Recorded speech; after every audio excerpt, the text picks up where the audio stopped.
Hello everyone. तो जैसा कि मैंने आपको बताया था, आज बेसिक इनऑर्गेनिक केमिस्ट्री का तीसरा लेक्चर स्टार्ट होने जा रहा है और मोस्ट प्रोबेबली आज ये टॉपिक जो है बेसिक इनऑर्गेनिक केमिस्ट्री वाला ये ख़त्म हो जाएगा। पिछले टाइम पे हमने एसिड्स के नॉमेनक्लेचर के बारे में बातचीत किया और उसके बाद हम लोगों ने थोड़ा बहुत बातचीत किया था एनायंस के बारे में, ठीक है। और एनायंस में भी हमने कई तरह के एनायंस देखे थे, जिनमें से दो कैटेगरीज में एनायंस को हम बांट पा रहे थे। एक था हाइड्रा एनायंस, ठीक है, जो हाइड्रा एसिड से बनते थे। दूसरे थे ऑक्सी एनायंस, जो ऑक्सी एसिड से बनते थे, ठीक है। तो आज हम बेसिकली नॉमेनक्लेचर स्टार्ट करने वाले हैं ऑक्सी एनायंस का, ठीक है। तो क्योंकि हाइड्रा का पिछले टर्न पे हमने ख़त्म कर दिया है, कुछ उसी टॉपिक उसी टर्न का कुछ चीज़ें यहाँ पे यूज़ भी आएंगी, ठीक है। तो नॉमेनक्लेचर ऑफ, अगर हम बात करें ऑक्सी एनायंस की, किसके बारे में बात करें बेटा? नॉमेनक्लेचर ऑफ ऑक्सी एनायंस के बारे में अगर हम बात करें, ठीक है। तो ऑक्सी एनायंस सबसे पहले हमें समझना है कि क्या होता है। तो जब हम हाइड्रोजन्स को रिमूव करते हैं ऑक्सी एसिड से, तो जो बनने वाले एनायंस होते हैं उन्हें हम ऑक्सी एनायंस कहते हैं, ठीक है। तो अगर हम ऑक्सी एसिड ले लें, ठीक है, एक ऑक्सी एसिड ले लेते हैं और इनसे हम स्टार्ट करते हैं रिमूव करना, रिमूव H+, ठीक है। तो जो बनता है वो क्या कहलाता है बेटा? Oxy anion. क्या कहलाता है? Oxy anion. जैसे अगर मैं एग्जांपल की बात करूं तो H2SO4 है और इससे मैंने H+ अगर हटा दिए तो क्या बनेगा बेटा? SO4 2-। तो ये आपका ऑक्सी एसिड था, ठीक है, ये आपका क्या था बेटा? ऑक्सी एसिड था। और ये जब हमने यहाँ से H+ हटा दिया है तो जो बनकर आया है, this is known as oxyanion. किस से जाना जाता है बेटा? Oxyanion. तो इस तरीके से प्रोसेस होती है पूरे की पूरी कि किस तरीके से वो चीज़ें बनाता है, ठीक है। तो अब ऑक्सी एनायंस के नॉमेनक्लेचर को हमें समझने के लिए सबसे पहले थोड़ा सा हमें ऑक्सी एसिड जो हमने किया था वो वाला पोर्शन इंपॉर्टेंट है, वो काम आएगा। अब आपने ऑक्सी एसिड्स का जब नॉमेनक्लेचर कर रहे थे तो एक बड़ी खास सी बात हमें नज़र आई थी कि एसिड्स के अगर सफिक्स की बात करें, ठीक है, एसिड के अगर हम सफिक्स की बात करें तो सफिक्स के तौर पे दो चीज़ें यूज़ हो रही थी, ठीक है। सफिक्स के तौर पे दो चीज़ें यूज़ हो रही थी, ठीक है। एक तो यूज़ होता था अस एसिड, ठीक है, और दूसरा जो यूज़ होता था वो था इक एसिड। दूसरा जो यूज़ होता था वो क्या था बेटा? इक एसिड, ठीक है। तो ये दोनों चीज़ें हमने यूज़ की थी, ठीक है। जैसे अगर हम बात करें, अगर एक हाइड्रोजन कम हो जाता था, ठीक है, अगर सॉरी एक ऑक्सीजन कम हो जाता था तो उसे हम अस एसिड बोलते थे, ठीक है। और जब वो रेफरेंस एसिड होता था तो उसी एसिड को हम इक एसिड बोलते थे। उसी को हम क्या बोलते थे बेटा? इक एसिड बोलते थे, ठीक है। तो ये हमारे पास एसिड्स थे कि एक बार अस एसिड होता था और दूसरी बार जो था वो क्या होता था बेटा? इक एसिड होता था, ठीक है। इन्हीं पे डिपेंडेंट है ऑक्सी एनायन का नॉमेनक्लेचर, ठीक है। तो जब अस एसिड का एनायन होता है, किसका एनायन होता है बेटा? जब हम अस एसिड से एनायन बनाते हैं, तो जब एस एसिड से हम क्या कर रहे हैं बेटा? रिमूव कर रहे हैं H+ को, तो जो बनता है उसे बोलते हैं आइट आयन। क्या बोलते हैं बेटा? आइट आयन। ITE लगाते हैं उसके लास्ट में, ठीक है। अभी मैं आपको बताऊंगा ये सारी चीजें। और अगर इक एसिड है, क्या है बेटा? अगर इक एसिड है और इससे अगर आप रिमूव करके ऑक्सी एनायन बनाते हो, इससे अगर आप रिमूव करके H+ को ऑक्सी एनायन बनाते हो तो उसे बोला जाता है एट आयन। क्या बोला जाता है बेटा? Eight ion. ATE लिखते हैं। जैसे फॉर एग्जांपल अगर मान लो सल्फरस एसिड है, ठीक है, क्या है बेटा? सल्फरस एसिड, ठीक है।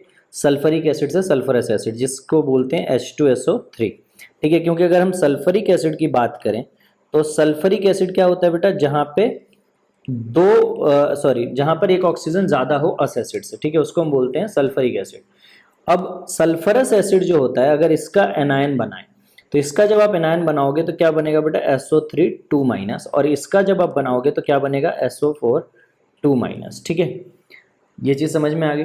अब ये जो है, ठीक है, इसको जो सल्फरस एसिड से बनकर आया है इसको बोलेंगे सल्फाइड आयन। क्या बोलेंगे बेटा? इसको सल्फाइड आयन, ठीक है। जो इक एसिड से बना है उसको एट बोलते हैं, उसको क्या बोलते हैं बेटा? एट बोलते हैं, ठीक है।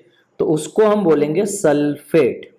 क्या बोलेंगे बेटा? सल्फेट, ठीक है। जबकि ऊपर वाले को आइट बोल रहे हैं, नीचे वाले को क्या बोल रहे हैं बेटा? एट। तो ये एक फर्क रहता है दोनों के नॉमेनक्लेचर सिस्टम में। यानी बेसिकली वो आयन किस एसिड से बना है, वो अस था या ईक था, इस पे भी डिपेंड करता है कि उसका नाम क्या होगा।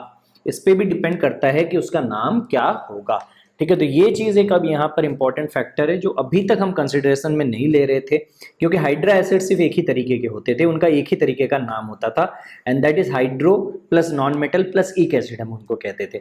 पर यहाँ पर जब ऑक्सी एसिड्स की बात होती है तो यहाँ पर दो तरह के सफिक्स देखने को मिलते हैं, एक तो होते हैं अस वाले और दूसरे होते हैं इक वाले। इसलिए इनसे जो बनने वाले आयंस होते हैं ये भी अलग अलग होते हैं। जो अस एसिड से बनता है उसको आइट बोलते हैं और जो इक एसिड से बनता है उसको एट बोलते हैं। ठीक है, बहुत इंपॉर्टेंट पॉइंट है ये। ठीक है, और ये आपको याद भी रखना है। ठीक है, तो अब ये चीज एक हो गई। दूसरा, कल मैंने आपको एक चीज रिवीजन कराया था अगर आपको याद हो, ठीक है, कि हमने दो केसेस पढ़े थे और एक ये था कि if acid has two hydrogen, अगर एसिड के पास कितने हाइड्रोजन है बेटा, दो हाइड्रोजन है। ठीक है, तो अगर एसिड के पास दो हाइड्रोजन होते थे तो बेसिकली क्या करते थे हम लोग कि जैसे मान लो H2A टाइप का कोई एसिड है और इससे जब हम पहला H+ हटाते थे तो क्या बनता था बेटा, Ha-। ठीक है, यहाँ से क्या बनता था बेटा, Ha-, जब हमने एक H+ को क्या किया, रिमूव किया। फिर जब हम इससे एक H+ को रिमूव करते थे, यहाँ से फिर हम एक H+ को जब रिमूव करते थे तो हमारे पास आता था A2-। तो उस केस में इसका अगर नाम मान लेते हैं कि कोई इक एसिड है या अस एसिड है, उसके हिसाब से इसको एट या आइट कह सकते थे, इसको एट या फिर आइट आयन कह सकते थे। ठीक है, डिपेंड करता है कि कैसा एसिड हमने लिया है उस पर। ठीक है, अगर अस एसिड हुआ तो नाम क्या हो जाएगा, आइट हो जाएगा, और इक एसिड हुआ तो एट हो जाएगा। पर इसके लिए फिर अब हम नाम जो यूज करेंगे वो बाई वर्ड का यूज करते थे। किसका यूज करते थे बेटा, बाई, और उसके बाद यहाँ पर आता था एनायन नेम, जो भी एनायन का नाम है वो हम यहाँ पर लिख देते थे। ठीक है, इस तरीके से। जैसे एग्जांपल के लिए मैं बताऊं तो H2SO3 ले लेता हूं मैं। ठीक है, इसका नाम क्या है बेटा, सल्फरस एसिड। ठीक है, इसका नाम क्या है, सल्फरस एसिड। तो ये एक अस एसिड है। कैसा एसिड है बेटा, एस एसिड। अब इससे एक H+ हटाओ तो क्या बनेगा, HSO3-। क्या बन जाएगा बेटा, HSO3-। और इससे एक और H+ हटा दो, इससे एक H+ क्या करो बेटा, और हटा दो, तो आपके पास बनकर आ जाएगा SO3-2-। ठीक है, अब अगर लास्ट वाले का नाम लिखा जाए, ठीक है, जो SO3-2- है, तो हमें पता है कि अस एसिड से जब नाम लिखते हैं तो आइट वर्ड का यूज करते हैं। किसका यूज करते हैं बेटा, आइट वर्ड का। तो इसका जो नाम हो जाएगा वो हो जाएगा सल्फाइट आयन। इसका नाम क्या हो जाएगा बेटा, सल्फाइट आयन। अब इसका जो नाम है इसमें कुछ नहीं करना, बस बाई लगा देना है। क्या लगा देना बेटा, नाम के प्रीफिक्स में बाई लगा देना है। ठीक है, तो बेसिकली यहाँ पर हमारे पास आ जाएगा बाई सल्फाइट आयन, प्रीफिक्स में बाई लग गया और यहाँ पर क्या आ गया बेटा, बाई सल्फाइट आयन। ठीक है, ये चीज समझ में आ गया सबको, कोई डाउट तो नहीं है किसी को यहाँ तक। तो ये कहानी है जब हम दो एसिडिक हाइड्रोजन होते हैं या दो हाइड्रोजन होते हैं। लेकिन अगर if acid has more than two hydrogen, अगर किसी एसिड के पास दो से ज्यादा हाइड्रोजन है, क्या है बेटा, दो से ज्यादा हाइड्रोजन है, तो उस केस में फिर हम नाम कैसे लिखते थे, उसका पूरा प्रोसीजर अलग होता था। ठीक है, मैंने आपको बताया था कि मान लो जैसे H3A है और यहां से हमने एक H+ को हटा दिया तो बना क्या बेटा, ये H2A- बन गया। ठीक है, फिर यहां से हमने एक H+ और हटा दिया तो अब हमारे सामने क्या बन गया बेटा, Ha2- बन गया। यहां से अगर हमने एक H+ और हटा दिया तो ये बन जाएगा A3-। ठीक है, अब हमें ये तो पता ही है कि इसके हिसाब से कि किस तरह का एसिड है, इसका नाम या तो एट आयन होगा या फिर आइट आयन होगा। ठीक है, या फिर क्या होगा बेटा, आइट आयन होगा। ये चीज तो हमें कंफर्म है। लेकिन उसके बाद इन दोनों का नाम जो होता था वो नंबर ऑफ हाइड्रोजन पे डिपेंड करता था। ठीक है, जैसे यहाँ पर एक हाइड्रोजन है, इसमें जो है एक हाइड्रोजन है तो इसका नाम हो जाता था hydrogen plus name of anion, ठीक है, जो ये वाला एनायन होता था इसका नाम यहाँ पर आ जाता था। ठीक है, नेम ऑफ एनायन मतलब इसका नाम। ठीक है, यहाँ पर दो हाइड्रोजन है इसलिए इसका नाम होता था डाई हाइड्रोजन। इसका नाम क्या होता था बेटा, डाई हाइड्रोजन। ठीक है, और प्लस इसके साथ हम क्या जोड़ते थे बेटा, नेम ऑफ एनायन। इसके साथ क्या जोड़ते थे बेटा, हम लोग नेम ऑफ एनायन जोड़ते थे। ठीक है, तो डाई हाइड्रोजन और साथ में आता था नेम ऑफ एनायन, ये हम यहाँ पर करते थे।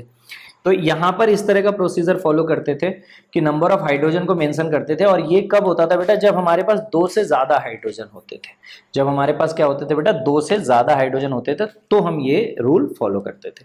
जैसे एग्जाम्पल के लिए अगर मैं बात करूं तो मान लो कि मैंने H3PO4 ले लिया ठीक है, क्या ले लिया बेटा मैंने, H3PO4 ले लिया।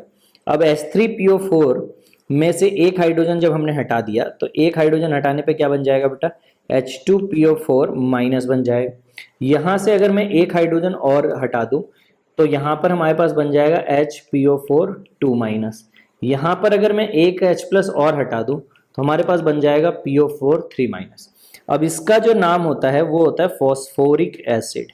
नाम क्या होता है बेटा इसका, फॉस्फोरिक एसिड। ठीक है, अगर ये नाम फॉस्फोरिक एसिड है इसका मतलब ये है कि ये इक एसिड है। ठीक है, अब इक एसिड है तो इसका जो एनायन होगा, इक एसिड का जो क्या होता है बेटा, एनायन होता है, उसको बोलते हैं 8। तो इसका जो नाम हो जाएगा वो हो जाएगा फॉस्फेट आयन।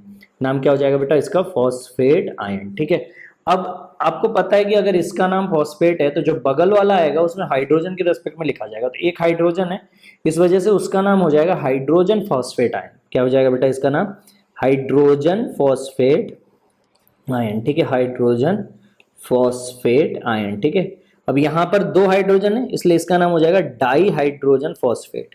क्या नाम हो जाएगा बेटा इसका, डाई हाइड्रोजन फॉस्फेट आयन। ठीक है, डाई हाइड्रोजन फॉस्फेट आयन, तो इसका नाम ये हो जाएगा। तो इस तरीके से हम लोग यहाँ पे नाम लिखते हैं। ठीक है, तरीका यही है लिखने का। अब अलग अलग एसिड्स के लिए, अलग अलग चीज़ों के लिए आप अलग अलग तरीके से नाम लिखते रहते हैं। ठीक है, बस आपको इतना ध्यान रखना है कि इक और आस एसिड के अलग अलग नाम होते हैं, इसलिए आपको ध्यान रखना है कि आप उन नामों को सही तरीके से लिखें। कई दफ़ा बच्चे इसमें गलती कर जाते हैं। जैसे मैं आपको बताऊं, अगर ये HClO3 की बात करें और इससे बनने वाला आयन जो है HClO3 माइनस बन जाए, H प्लस को हटा दिया। ठीक है, तो अगर मैं बात करूं तो इसका जो नाम होता है वो क्या होता है बेटा, क्लोरिक एसिड। इसका नाम क्या है बेटा, क्लोरिक एसिड। ठीक है, तो क्लोरिक एसिड का जो एनायन होगा उसका नाम क्या हो जाएगा बेटा, chlorate acid, sorry chlorate ion हो जाएगा। ठीक है, लेकिन अगर मान लो कि यहां से हम बनाए HClO4 से, ठीक है, अब HClO4 की अगर बात करें तो इससे बनने वाला एनायन क्या आएगा बेटा, ClO4 माइनस आएगा। ठीक है, जब H प्लस हटा दिया। अब इस एसिड का नाम जो है वो क्या है, पर क्लोरिक एसिड।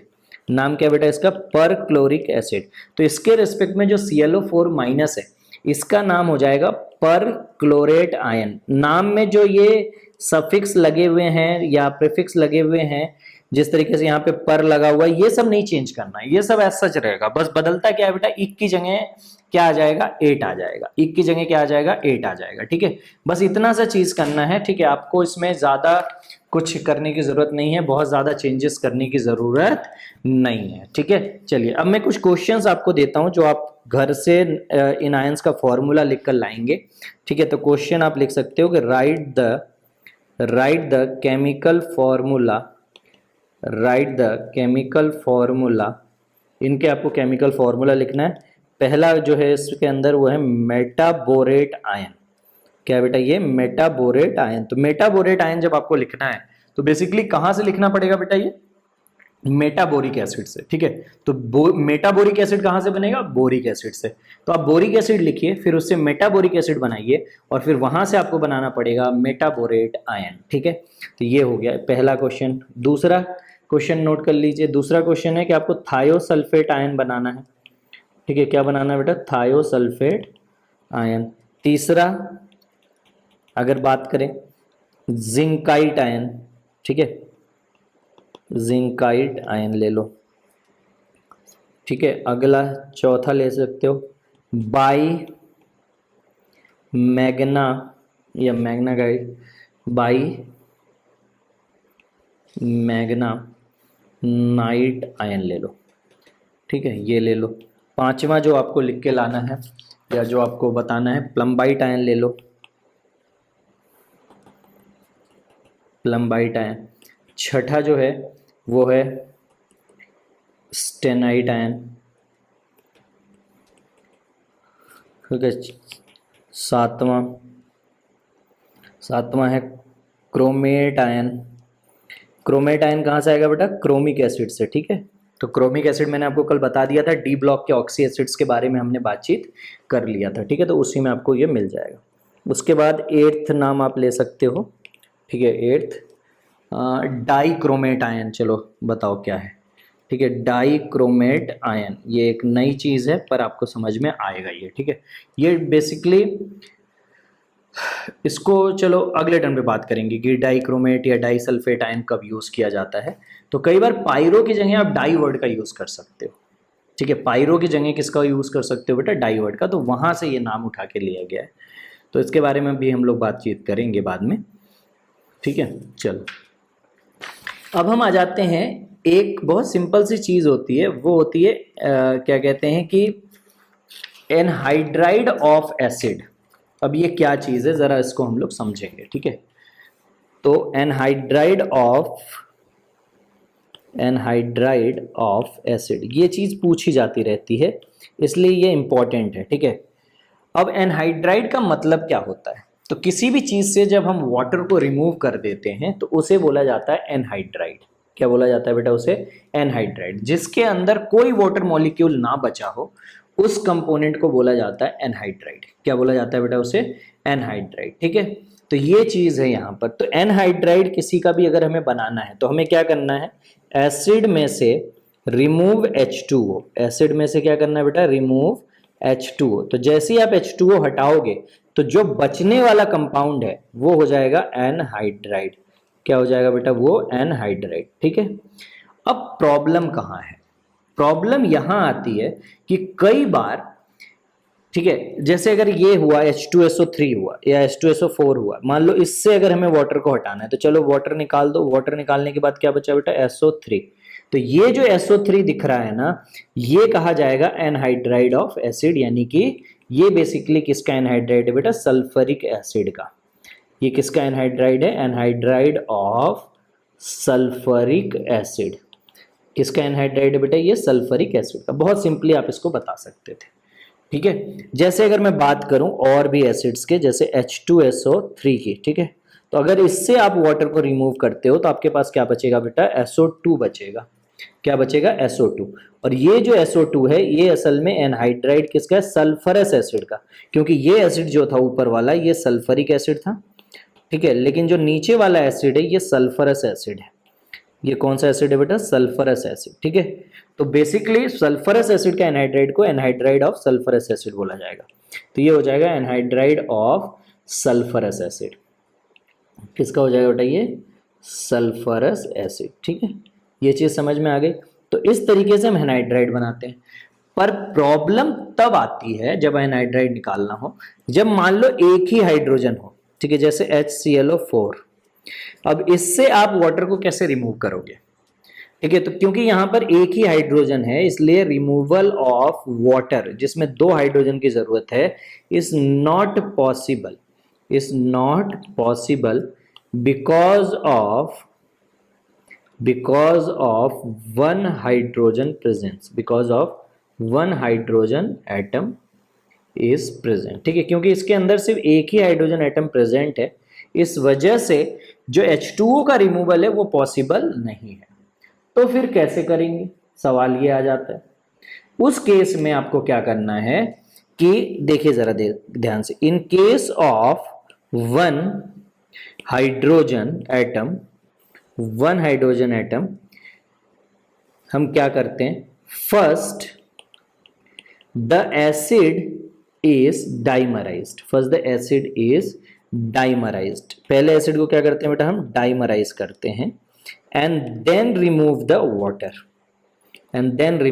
वाटर मॉलिक्यूल, ठीक है। उसके बाद हम क्या करते हैं बेटा, वहां से वाटर मॉलिक्यूल को रिमूव करते हैं टू गेट एनहाइड्राइड। तो वहां से हमें जो मिलता है उसको हम क्या बोलते हैं बेटा, एनहाइड्राइड बोलते हैं, ठीक है। तो डाइमर का मतलब क्या हुआ, मल्टीप्लाई करना, ठीक है, 2 यूनिट्स को एक साथ जोड़ना, टू कंबाइन। डाइमराइज का मतलब है टू कंबाइन 2 यूनिट्स, ठीक है। तो उसी एसिड के 2 यूनिट्स को क्या करना बेटा, कंबाइन करना, क्या कहलाता है, डाइमराइज, ठीक है। जैसे अगर मैं आपको एग्जांपल बताऊं तो HClO4 है, इसको क्या करो, डाइमराइज कर दो, ठीक है। तो डाइमराइज करने के लिए इसी तरह का एक यूनिट और जोड़ दो, ठीक है, इसी तरह का एक यूनिट क्या करो बेटा, और जोड़ दो।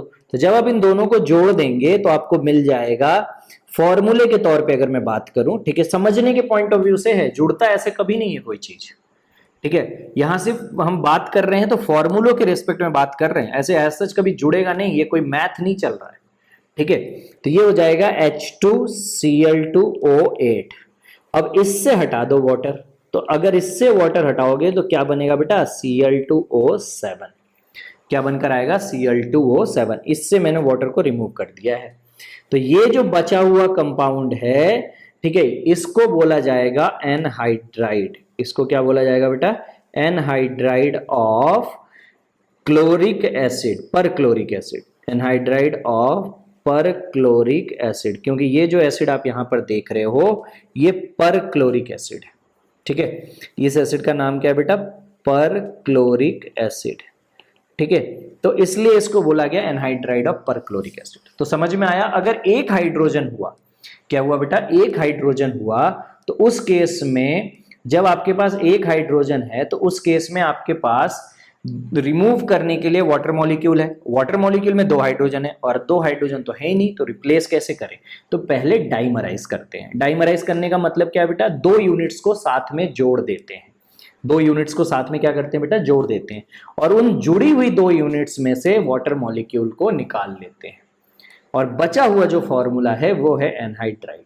जो बचा हुआ फॉर्मूला है वो क्या है बेटा, एनहाइड्राइड। चलो, एक वाला भी प्रॉब्लम सॉल्व हो गया, 2 वाला भी समझ में आ गया। अगर मान लो 3 हो, जैसे H3PO4, ठीक है, जैसे H3PO4, इस केस में क्या करेंगे, ठीक है, इस केस में क्या करेंगे, तो इस केस में हम क्या करते हैं, ध्यान से सुनना। अगर मान लो तुमने यहां से वाटर को हटा दिया तो भी देखो यहां पर एक एसिड ही बचेगा। क्या बचेगा बेटा, यहां पर एक एसिड ही बचेगा, HPO3। ये एसिड है, और एसिड है तो एनहाइड्राइड नहीं हो सकता। ठीक है, तो फिर क्या करेंगे, जरा समझो। तो ऐसे केसेस में हम क्या करते हैं कि हम फिर डाइमराइज करते हैं, और इसको जो हाइड्रोजन है उसको बना लेते हैं मल्टीपल ऑफ 2। हाइड्रोजन को क्या बना लेते हैं बेटा, मल्टीपल ऑफ 2। ठीक है, तो ध्यान से सुनिए कि इन case of more than 2 hydrogen, तो ऐसे केसेस जहां पर 2 से ज्यादा क्या हो बेटा, हाइड्रोजन हो, we first remove the, या we first आप ऐसे कह सकते हो, we first multiply it with suitable number। ठीक है, तो हम उसे क्या करते हैं बेटा, सबसे पहले हम उसे एक suitable नंबर से मल्टीप्लाई करते हैं, and make the hydrogen multiple of 2, and then remove the water। फिर हम उससे क्या करते हैं बेटा, H2O को रिमूव कर देते हैं। ठीक है, ये तरीका होता है एक। ठीक है, ये एक बड़ा यूनिक सा मेथड है जो फॉलो किया जाता है। ठीक है, कई बार ये तरीका काम नहीं आता। ठीक है, ये जो तरीका है ये काम नहीं आता, और ये तरीका उतना अच्छा भी नहीं होता। ठीक है, तो दूसरा तरीका क्या है, ठीक है, ये तरीका है पर ये तरीका हमारे ज़्यादा काम का नहीं रहता। ठीक है, तो ये तरीका आप कभी यूज़ नहीं करते, अब इस तरीके को हटा दिया गया। अब आज का जो मॉडर्न मेथड है, ठीक है, न्यू मेथड जो है उसको ज़रा देखो कि नया मेथड क्या है। तो नए मेथड में क्या करते हैं, जैसे H3PO4 है, ठीक है, इससे वाटर जब हम हटाते हैं तो हमारे पास क्या बनता है बेटा, HPO3, और साथ में क्या बना, H2O। इसको डाइमराइज कर देते हैं, इसको क्या कर देते हैं बेटा, डाइमराइज कर देते हैं। तो इसको जैसे ही हम डाइमराइज करेंगे, ठीक है, इसको हम क्या करेंगे बेटा, डाइमराइज करेंगे। ठीक है, कि इसको हमने डाइमराइज कर दिया। अब जैसे इसको डाइमराइज किया तो ये बन जाएगा H2P2O6। क्या बन जाएगा बेटा, H2P2O6, और यहां से आप वाटर को हटा दीजिए तो बन जाएगा P2O5 प्लस वाटर, और ये जो P2O5 आ रहा है ये एनहाइड्राइड हो जाएगा H3PO4 का, एनहाइड्राइड ऑफ H3PO4। क्या हो जाएगा बेटा, ये एनहाइड्राइड ऑफ H3PO4। ठीक है, तो ये नया मेथड है कि सबसे पहले आप वाटर को रिमूव करो, ठीक है, ज्यादा सोचने की जरूरत नहीं है, वाटर को रिमूव करिए और बचे हुए मॉलिक्यूल को डाइमराइज कर दीजिए। बचे हुए मॉलिक्यूल को क्या कर दीजिए बेटा, डाइमराइज कर दीजिए और वहां से वाटर को हटा दीजिए और वहां से वाटर को क्या करिए बेटा, रिमूव कर दीजिए। ठीक है, ये तरीका अपनाया जाता है आज के मेथड में एनहाइड्राइड को निकालने का। ठीक है, तो बेसिकली ये एनहाइड्राइड को निकालने का मेथड है और एनहाइड्राइड पे क्वेश्चंस आते हैं, मैं बार बार आपको ये बात बोल रहा हूं, ठीक है, इसलिए आपको भी याद रखना है। ठीक है, क्योंकि कई दफा जो एनहाइड्राइड्स होते हैं वो डायरेक्टली पूछ लिए जाते हैं और लोग अक्सर उसको गलती कर देते हैं। ठीक है, इसलिए आप सारे एनहाइड्राइड्स को निकालना सीख लेंगे, किस तरीके से एनहाइड्राइड्स निकाले जाते हैं। ठीक है, कुछ स्पेशल हाइड्रा एसिड्स होते हैं, कुछ स्पेशल ऑक्सी एसिड्स भी होते हैं। ठीक है, तो उनके बारे में हम लोग थोड़ा सा बातचीत करेंगे और देखेंगे कि किस तरीके से यहाँ पर हम उन चीज़ों को समझ पाते हैं। ठीक है, तो स्पेशल हाइड्रा एसिड्स हम सबसे पहले लेते हैं। ठीक है, स्पेशल हाइड्रा एसिड। ठीक है, देखिए, तो जैसे एक बड़ा फेमस हाइड्रा एसिड है वो है HCN। ठीक है, यहाँ पर एक नॉन मेटल नहीं, दो नॉन मेटल इन्वॉल्व है। जैसे HCl में आप देखते हो एक ही non metal chlorine ion involve है, HBr में एक ब्रोमीन आयन इन्वॉल्व है, पर HCN में CN इन्वॉल्व है। ठीक है, तो बेसिकली अगर इसका नाम आप बतौर गैस लिखोगे, इनके नाम में कुछ चेंज नहीं आएगा, तो अगर आप लिखोगे तो देखो जो CN है इसका नाम हमें लिखना पड़ता है। ठीक है, जैसे वहां पर हम क्लोराइड लेते थे वैसे ही CN का जो नाम डिसाइड हुआ है, CN माइनस का, वो नाम डिसाइड हुआ है साइनाइड आयन। क्या डिसाइड किया गया बेटा, साइनाइड आयन। ठीक है, तो इसलिए हम इसका नाम लेते हैं साइनाइड और जब हम गैस फेज में इसका नाम लिखते हैं तो हम लिखते हैं हाइड्रोजन साइनाइड। क्या नाम लिखते हैं बेटा, मैं इसका हाइड्रोजन साइनाइड। ठीक है, और जब हम इसका लिक्विड फेज में नाम लिखते हैं तो ये हो जाता है हाइड्रो, ठीक है, साइनिक एसिड, हाइड्रो साइनिक एसिड। ठीक है, आपको ये बताया हुआ है मैंने कि किस तरीके से हम लोग ये नाम लिखते हैं। ठीक है, ये सब आप जाकर पिछले लेक्चर्स में देख सकते हो। क्लियर है यहाँ तक, कोई डाउट तो नहीं किसी को? ये हो गया तरीका। दूसरा जो इसी का भाई है HNC। अब इसमें जो आयन है वो N और C माइनस से जुड़ा हुआ है। किससे जुड़ा हुआ है, N और C माइनस। ठीक है, ऊपर वाले में CN माइनस है, यहाँ NC माइनस है। ठीक है, यहाँ पर जो चार्ज है वो कार्बन के ऊपर है। ठीक है, और यहाँ पे जो चार्ज है वो नाइट्रोजन के ऊपर है और यहाँ पर जो चार्ज होता है, नहीं सॉरी, यहाँ पे जो चार्ज है ये साइनाइड में, ये नाइट्रोजन के ऊपर है और यहाँ पर जो चार्ज है वो कार्बन के ऊपर है। इसका जो नाम होता है वो आइसोसाइनाइड आयन होता है। इसका जो नाम होता है वो क्या होता है बेटा, आइसोसाइनाइड आयन। ठीक है, तो उसी नाम पे इसके दो नॉमेनक्लेचर लिखे जा सकते हैं, गैस फेज में और लिक्विड फेज में। तो जब गैस फेज में इसका नाम लिखेंगे तो हम लिखेंगे हाइड्रोजन आइसोसाइनाइड। क्या लिखेंगे बेटा, हाइड्रोजन आइसोसाइनाइड। और जब लिक्विड में इसका नाम लिखेंगे तो ये हो जाएगा हाइड्रो आइसोसाइनिक एसिड, हाइड्रो आइसोसाइनिक एसिड। ठीक है, तो ये नाम हो जाएगा। तो ये चीजें आपको याद रखनी है। ये कुछ स्पेशल एसिड्स हैं जो हाइड्रा एसिड्स हैं जो इंपॉर्टेंट हैं, इसलिए आपको मैं बता देता हूँ। एक और इंपॉर्टेंट हाइड्रा एसिड है, दैट इज HN3। इसमें जो आयन इन्वॉल्व है, अगर आप तोड़ोगे इसको पार्ट्स में तो एक तो H+ मिलेगा और दूसरा आपको मिलेगा N3 माइनस। दूसरा क्या मिलेगा बेटा, N3 माइनस। और ये जो N3 माइनस है इस आयन का नाम है एजाइड आयन। क्या बोला जाता है बेटा इसे, एजाइड आयन। ठीक है, ये आपको याद रखना है, ये इंपॉर्टेंट है। ठीक है, तो एजाइड आयन है। अब इसके दो फेजेस में अलग अलग नाम हम कैसे लिखते हैं, जैसे गैस में लिखें, ठीक है, फिर लिक्विड में लिखें। तो अगर हम गैस में लिखेंगे तो इसका नाम हो जाएगा हाइड्रोजन एजाइड। नाम क्या हो जाएगा बेटा, हाइड्रोजन एजाइड। ठीक है, और अगर हम इसका नाम लिक्विड मीडियम में लिखें तो इसका नाम हो जाएगा हाइड्राजोइक एसिड। इसका नाम होता है हाइड्राजोइक एसिड। ठीक है, it's an special name given to this acid. ठीक है, बहुत इंपॉर्टेंट एसिड्स में से एक है। इस तरह का फॉर्मूला और इस तरह की एसिड्स आपको जनरली देखने को नहीं मिलती हैं, सिर्फ यहीं पे आपको ये एसिड और ये नॉमेनक्लेचर देखने को मिलता है। ठीक है, क्लियर है यहाँ तक, कोई डाउट तो नहीं है? ये स्पेशल क्या कहते हैं, हाइड्रा एसिड्स थे। इसी तरह कुछ स्पेशल ऑक्सी एसिड्स भी हैं। ठीक है, तो उनके बारे में भी हम बातचीत कर लेते हैं। ठीक है, तो अगला जो हेडिंग है हमारा वो है स्पेशल ऑक्सी एसिड। कुछ स्पेशल ऑक्सी एसिड्स हैं, उनके बारे में हम लोग बातचीत करेंगे।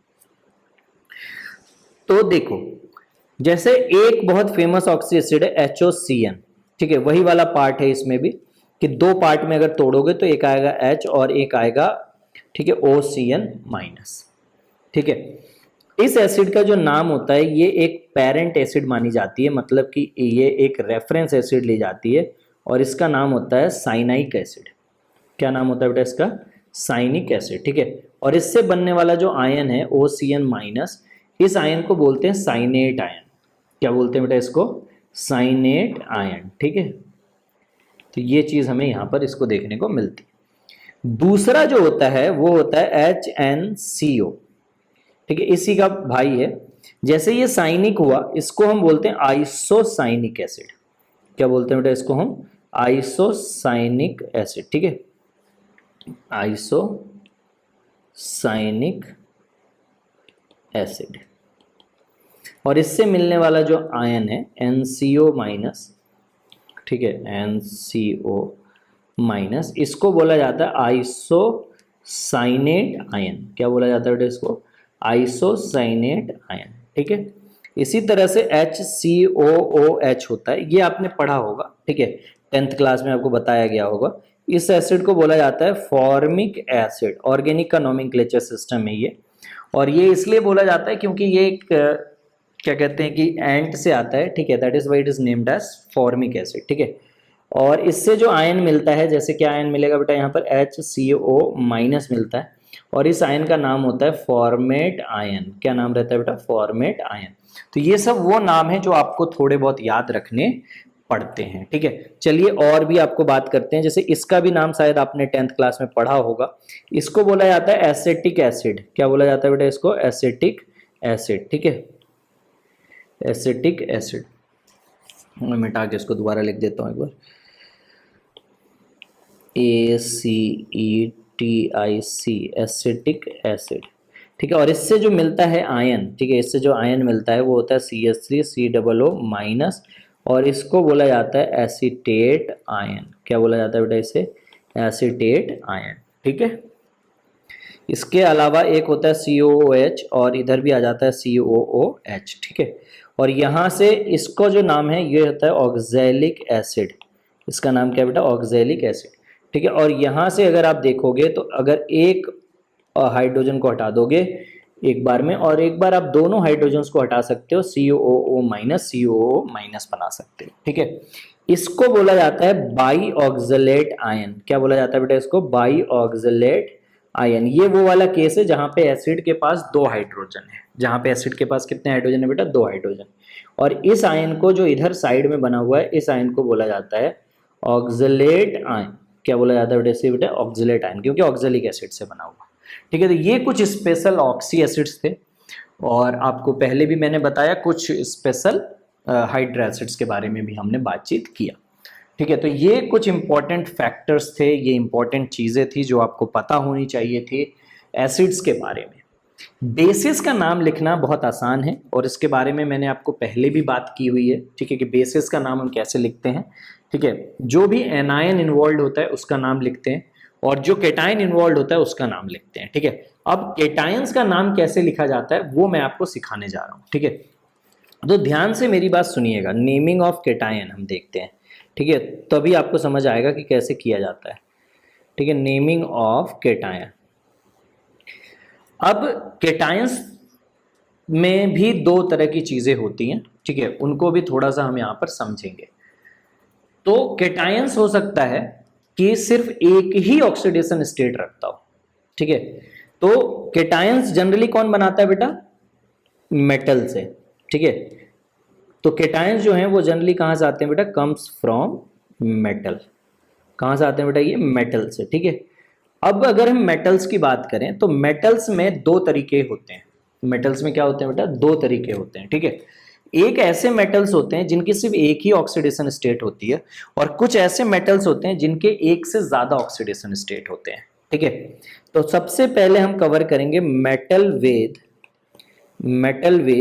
One oxidation state. Metal with one oxidation state, ठीक है, जिन मेटल्स के पास सिर्फ एक ही ऑक्सीडेशन स्टेट होती है, जैसे अगर मैं बात करूं तो Na है तो इसके पास एक है प्लस, कैल्शियम है Ca2 प्लस, ठीक है, एल्यूमिनियम है Al3 प्लस, मैग्नीशियम है Mg2 प्लस। तो इन सब के पास एक ही होता है, ठीक है। तो इनका जो जिनके पास एक होते हैं इनमें बहुत सिंपल रूल होता है, और रूल ये होता है कि मेटल का जो नाम होता है उसके लास्ट में ईएम लगा देते हैं। अगर है तो ठीक है, कोई चेंज करने की जरूरत नहीं है, अगर नहीं है तो हम ईएम लगा देते हैं। क्या लगा देते हैं बेटा? ईएम। जैसे यहां पर इसका नाम है सोडियम, तो है ईएम, तो हमें लगाने की जरूरत नहीं है, ठीक है। अगर इसकी बात करें तो इसमें भी क्या है बेटा? कैल्शियम, ठीक है, तो कैल्शियम आयन, यहां पर भी लगाने की जरूरत नहीं है, ठीक है। जैसे यहां पर देखें तो Al3 प्लस, एल्यूमिनियम, यहां पर भी लगाने की जरूरत नहीं है, ठीक है, क्योंकि इसके नाम में भी पहले से क्या मौजूद है बेटा? ईएम आयन मौजूद है, ठीक है। जैसे Mg2 प्लस की बात करें तो इसका क्या नाम हो जाएगा बेटा? मैग्नीशियम। इसका क्या नाम हो जाएगा? मैग्नीशियम, ठीक है। तो इसमें भी ईएम पहले से मौजूद है। तो इन सारे नामों में ईएम पहले से मौजूद है, इसलिए आपको लगाने की जरूरत पड़ती ही नहीं है, बल्कि वो पहले से मौजूद रहता है, और वो जो नॉमेनक्लेचर सिस्टम की वजह से ही ऐसा रखा गया है, ठीक है। अब आते हैं वो मेटल्स जिनके पास दो ऑक्सीडेशन स्टेट होती है, ठीक है। दो से ज्यादा वाले केस अलग ले लूंगा मैं, ठीक है। तो ऐसे मेटल्स जिनके पास दो ऑक्सीडेशन स्टेट है, ठीक है, तो metal with two oxidation state, metal with two oxidation state, तो ऐसे मेटल जिनके पास दो ऑक्सीडेशन स्टेट होते हैं। जैसे अगर मैं बात करूं आयरन की, ठीक है, तो आयरन के पास एक होता है Fe2 प्लस और दूसरा होता है Fe3 प्लस, ठीक है। तो इस केस में हम क्या करते हैं कि जो मेटल का लोअर ऑक्सीडेशन स्टेट होता है, जो मेटल का क्या होता है बेटा? लोअर ऑक्सीडेशन स्टेट होता है। तो देखिए जरा ध्यान से, metal with lower oxidation state is called by suffix, is called by suffix us ion. क्या सफिक्स करते हैं बेटा उसमें? अस आयन, ठीक है। और जो मेटल्स का हायर ऑक्सीडेशन स्टेट है, ठीक है, जो मेटल का क्या है बेटा? Metal with higher oxidation state, metal with higher oxidation state is called by suffix, ठीक है, इक आयन। उसको क्या बुलाते हैं बेटा? इक आयन। जैसे Fe2 प्लस जो है इसको हम बुलाएंगे फेरस आयन। क्या बुलाएंगे बेटा इसको? फेरस। तो इसको हम बुलाएंगे फेरिक आयन। तो जो लोअर ऑक्सीडेशन स्टेट है उसको अस बुलाते हैं, और जो हायर ऑक्सीडेशन स्टेट होती है उसको इक बुलाते हैं। क्या बुलाते हैं बेटा? इक बुलाते हैं, ठीक है। जैसे एक और एग्जांपल मैं आपको लेके दिखाता हूं, जैसे कॉपर है। कॉपर के दो ऑक्सीडेशन स्टेट की अगर बात करें तो Cu प्लस होती है और एक होती है Cu2 प्लस। अब Cu प्लस वाले को हम बोलेंगे अस वाले से, यानी कि इसका नाम हो जाएगा क्यूप्रस, ठीक है। और जो नीचे वाला है उसको हम बोलेंगे क्यूप्रिक। क्या बोलेंगे बेटा? क्यूप्रस और क्यूप्रिक। तो दो आयन से, एक को अस से बुलाया, दूसरे को इक से बुलाया हमने, ठीक है। तो बेसिकली इस तरीके से हम यहाँ पर लिख सकते हैं, इस तरीके से हम इसको देख सकते हैं, ठीक है। एक को अस बोल देंगे, दूसरे को इक बोल देते हैं, ऐसे हम यहाँ पर नॉमेनक्लेचर सिस्टम हमने बना रखा है। अब अगर दो से ज्यादा ऑक्सीडेशन स्टेट हो उस केस में हम क्या करते हैं, ठीक है। तो देखो, अगर दो से ज्यादा ऑक्सीडेशन स्टेट है, इफ मोर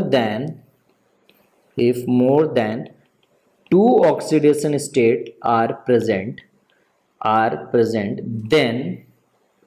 देन उस केस में हम बहुत सिंपल सी कहानी अपनाते हैं, ठीक है, कि उनका जो लैटिन नेम होता है, लैटिन नेम इज यूज्ड, पहले तो उनका लैटिन नेम यूज किया जाता है विथ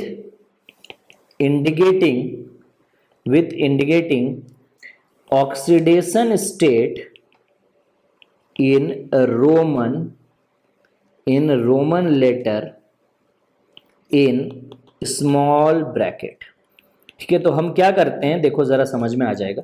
जैसे अगर मैं बात करूं Mn+7 की, ठीक है, अब Mn जो है वो उसके बहुत सारे पॉसिबल ऑक्सीडेशन स्टेट होते हैं। +7 होता है, +4 होता है, ठीक है, +2 होता है। तो अब इनमें हम ऐसा रूल तो नहीं बना सकते कि एक को हम असिक कहेंगे, ऐसा कुछ हम बना नहीं सकते। तो इन केसेस में हम क्या करते हैं कि इनका जब हम नाम लिखते हैं तो बेसिकली जैसे मैं इसका नाम लिखूं तो मैं लिखूंगा मैंगनीज, या ठीक है मैंगनीज, और यहां पर ऑक्सीडेशन स्टेट लिखते हैं स्मॉल ब्रैकेट में रोमन लेटर्स में। किस में लिखते हैं बेटा? रोमन लेटर में। जैसे यहाँ पे 7 है तो हम ऐसे लिखेंगे मैंगनीज 7। यहाँ पे जब हम लिखेंगे तो इसको लिखेंगे मैंगनीज 4। ठीक है, यहाँ पर अगर जैसे लिखेंगे तो हम लिखेंगे मैंगनीज 2। ठीक है, तो बेसिकली ये जो हम लिखते हैं, ठीक है, ये जो लास्ट में हम लिख रहे हैं, ये ऑक्सीडेशन स्टेट को बताने का तरीका है। ठीक है, तो ये मेथड यूज किया जाता है। ये थोड़ा सा फेमस मेथड है उन केसेस में जहां पे दो से ज्यादा ऑक्सीडेशन स्टेट मौजूद होते हैं। एक के लिए बहुत सिंपल है, ईएम लगा दो के लिए एक छोटा वाला अस हो जाता है, बड़ा वाला इक हो जाता है। ठीक है, ऑक्सीडेशन स्टेट के मामले में। लेकिन जब 2 से भी ज्यादा ऑक्सीडेशन स्टेट मौजूद हो तो फिर हम लैटिन नेमों का यूज करते हैं, और उनके बाद लास्ट में क्या करते हैं बेटा हम कि जो ऑक्सीडेशन स्टेट होती है उसको हम मेंशन करते हुए नजर आते हैं स्मॉल ब्रैकेट्स के अंदर। किसमें? रोमन लेटर्स में। ठीक है, तो ये चीज होता है, ये तरीका हम लोग फॉलो करते हैं। क्लियर है? यहां तक कोई डाउट तो नहीं है किसी को?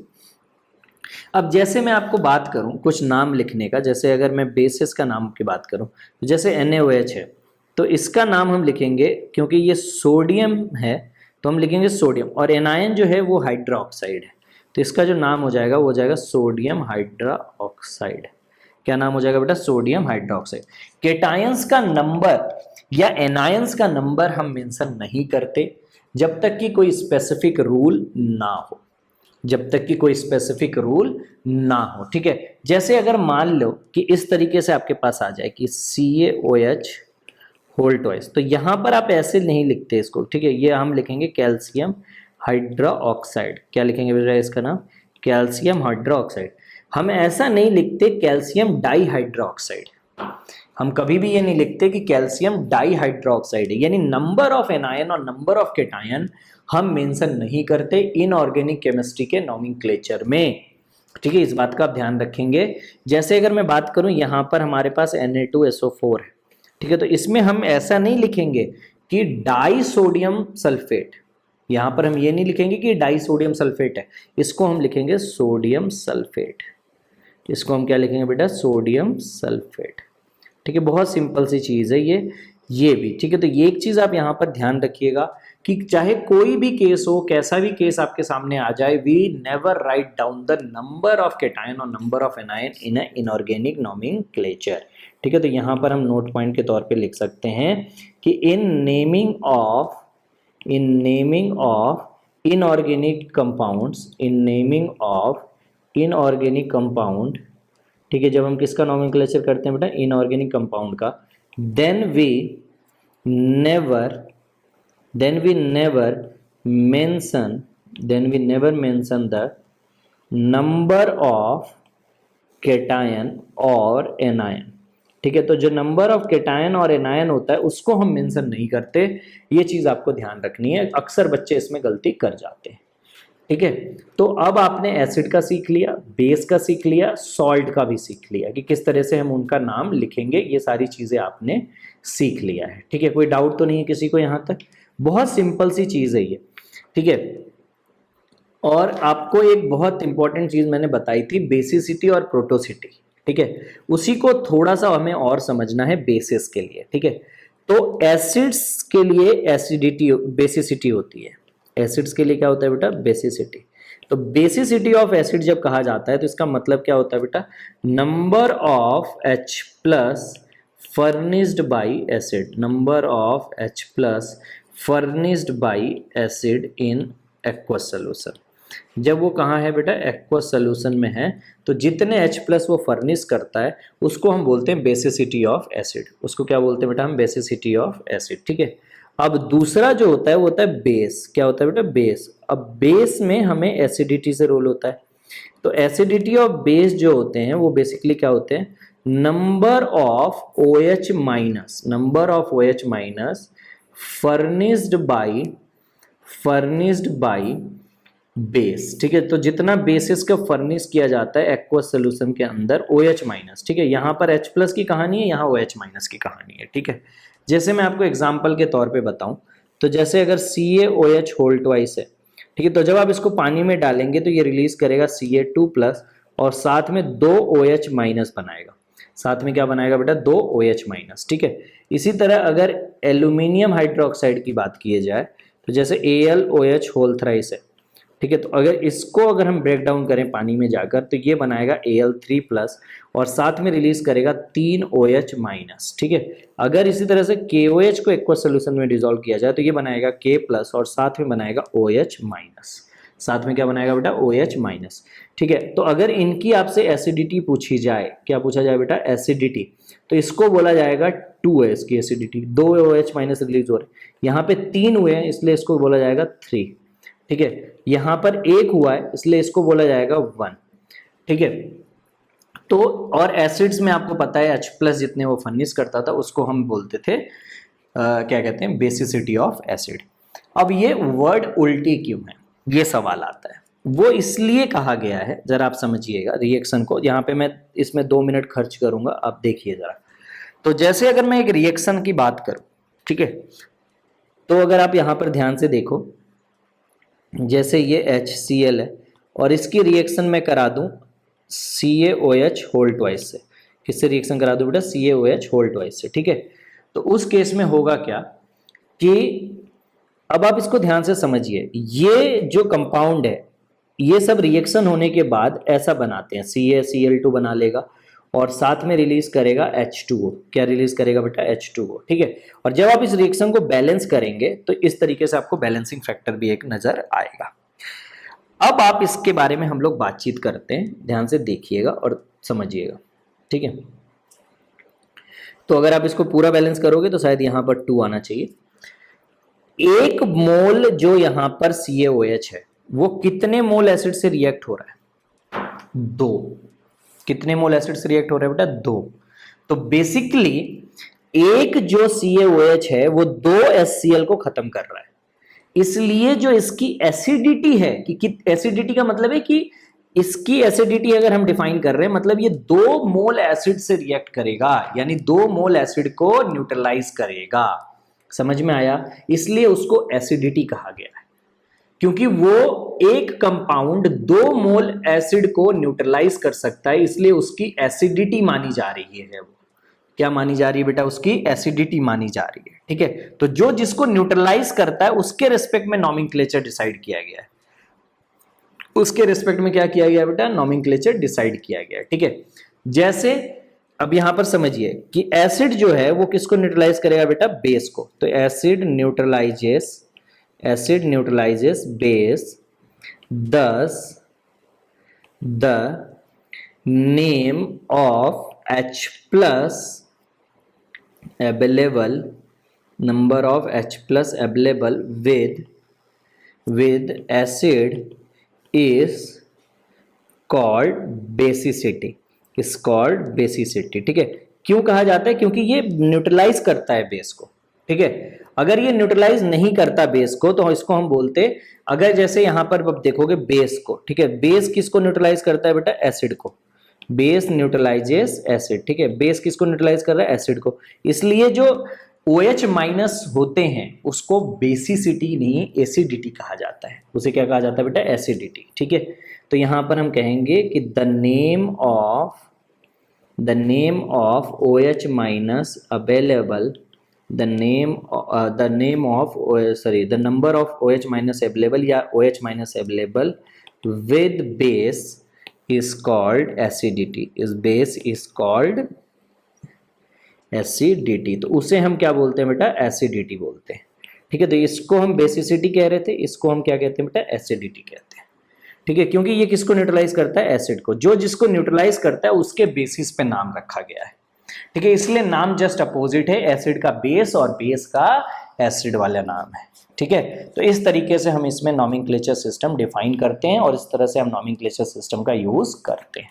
क्लियर हुआ यहां तक कॉन्सेप्ट।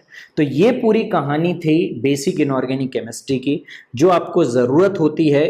आपने पूरा बेसिक कॉन्सेप्ट जो इनऑर्गेनिक केमिस्ट्री का था, चाहे वो पीरियोडिक टेबल रहा हो, चाहे वो कॉन्सेप्चुअली हम कहें तो बेसिक इनऑर्गेनिक केमिस्ट्री में नाम लिखने का तरीका रहा हो, वो सब आपने पढ़ लिया है। अब जो मोस्ट इंपॉर्टेंट चीज़ है वो है केमिकल बॉन्डिंग। ठीक है, जो बहुत ही इंपॉर्टेंट चैप्टर है। वो इसलिए भी इंपॉर्टेंट है क्योंकि उससे बहुत ज़्यादा सवाल पूछे जाते हैं, रिसेंट ईयर्स में भी आप देख सकते हो, और पहले भी बहुत क्वेश्चंस पूछे जाते थे। दूसरी बात, एक ऐसा चैप्टर है, केमिस्ट्री है क्या, केमिकल बॉन्ड्स का टूटना और बनना।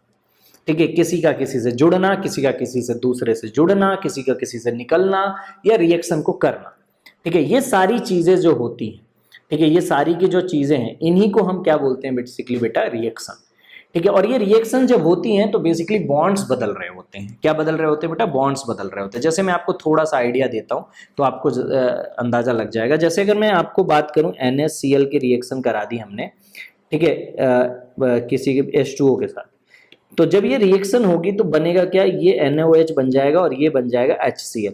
तो बेसिकली हुआ क्या, यहाँ पर Na और Cl जुड़े हुए थे, ठीक है, Na प्लस और Cl माइनस जुड़ा हुआ था, यहाँ पर H प्लस और O2 माइनस जुड़ा हुआ था, और अब कहानी बदलकर Na प्लस जुड़ गया है OH माइनस के साथ, और जो H प्लस है वो जुड़ गया है किसके साथ बेटा, Cl माइनस के साथ। तो ये देखो बॉन्ड का चेंज हुआ है, ठीक है, बॉन्ड का क्या हुआ बेटा, चेंज हुआ है। ठीक है, ये गया और ये यहां पर जाकर जुड़ गया OH माइनस के साथ, ठीक है, और ये दोनों आपस में जुड़ गए, तो आपको यहां पर ये देखने को मिला। तो बेसिकली ये पूरा का पूरा जो केमिस्ट्री है ना, ये बॉन्ड्स के बदलाव की कहानी है कि बॉन्ड्स किस तरीके से बदलते हैं। अब जब बॉन्ड्स बदल रहे हैं तो अब हमें यही देखना है कि बॉन्ड्स क्यों बदलते हैं। इसके लिए हमें समझना पड़ेगा कि बॉन्ड्स बने कैसे हैं, और यही अब पढ़ेंगे हम आने वाले चैप्टर में, जिसका नाम है केमिकल बॉन्डिंग, जो हम नेक्स्ट वीक स्टार्ट करेंगे। One of the most important chapter है वो, ठीक है, और काफी लंबा चैप्टर है। ठीक है, तो पेशेंस बनाए रखिए, एक एक करके केमिकल बॉन्डिंग में हम आगे बढ़ते जाएंगे और बहुत कुछ हम लोग वहां पर सीखेंगे। तो आज के लिए बस इतना ही, दैट्स इनफ फॉर टुडे।